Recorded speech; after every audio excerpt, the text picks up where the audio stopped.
Hello everyone, Indie Brick Productions here with another episode of MOC Mondays. So I'm starting a two-part series clone, like MOC Mondays mini-series, and this is going to be the first episode. The next episode is going to be coming out next Monday. So I'll go more into detail about that in my December update video tomorrow. But just a little quick rundown. This is the clone base before the droid attack. So that's just a little information on this build.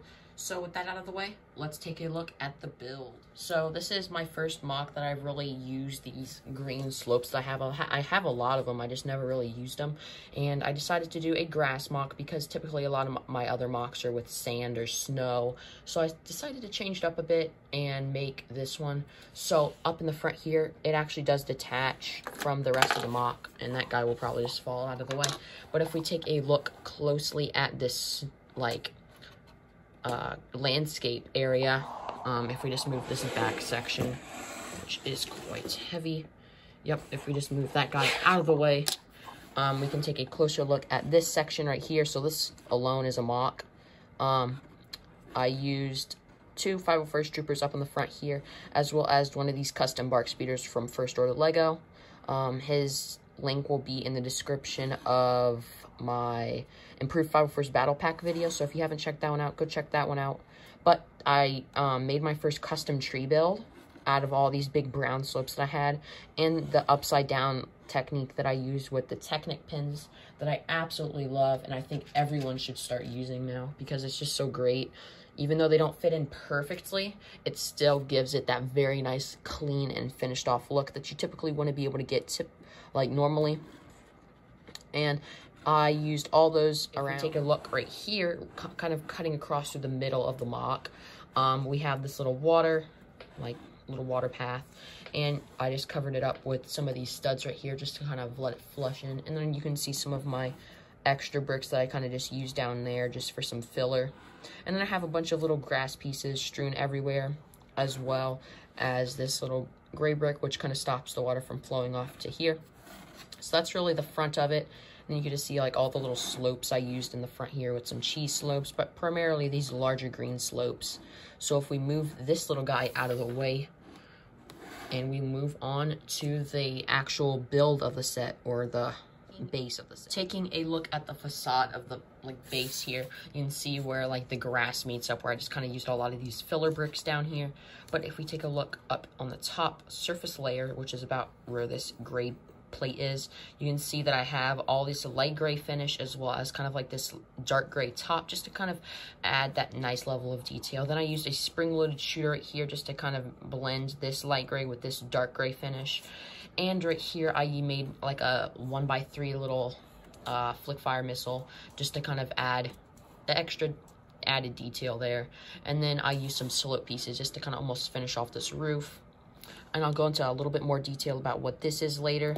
But this window design, I absolutely love it. Not to toot my own horn here, but you gotta admit, it's pretty awesome.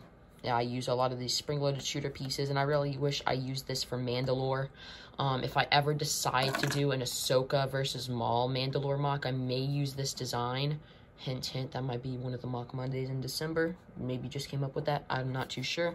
But anyway, we have some extra little guys sticking out right here just to add that extra detail. And then we have some of that more little Technic pins right there that I love to use.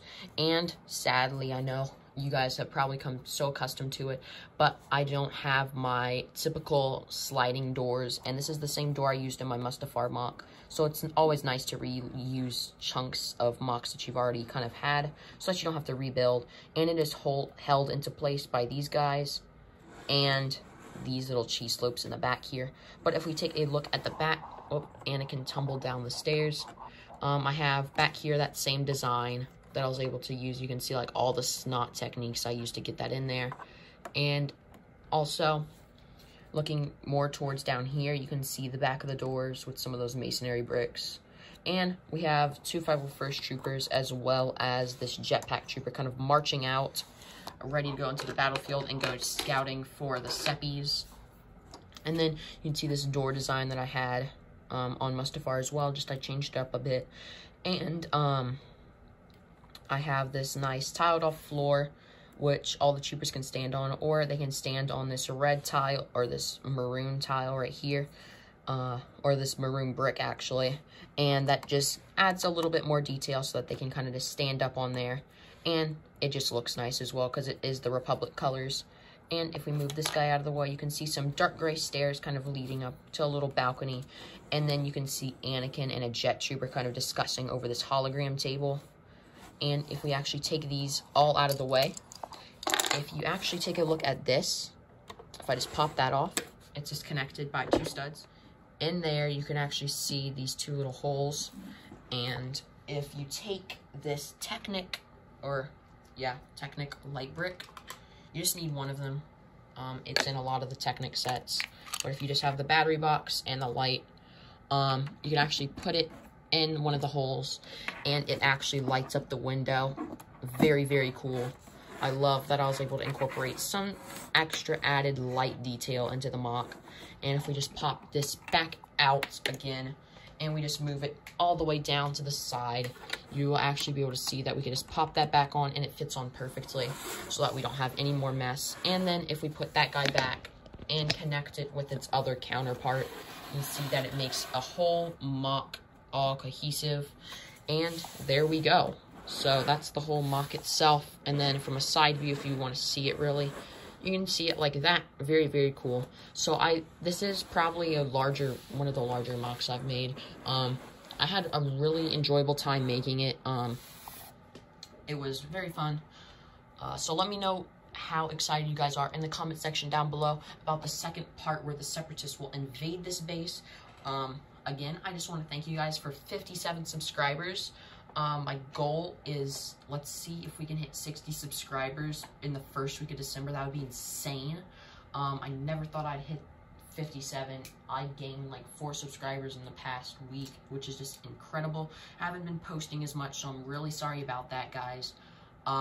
Just school, and we've just been going through some changes with school, and I really want to get the best grades I can get. But all that I'll have in my video tomorrow, discussing my whole December video plan. So just stay tuned for that. And the next MOC Monday, which is going to be the Separatist invasion. So with that out of the way, Indie Brick Productions is out, and may the brick be with you.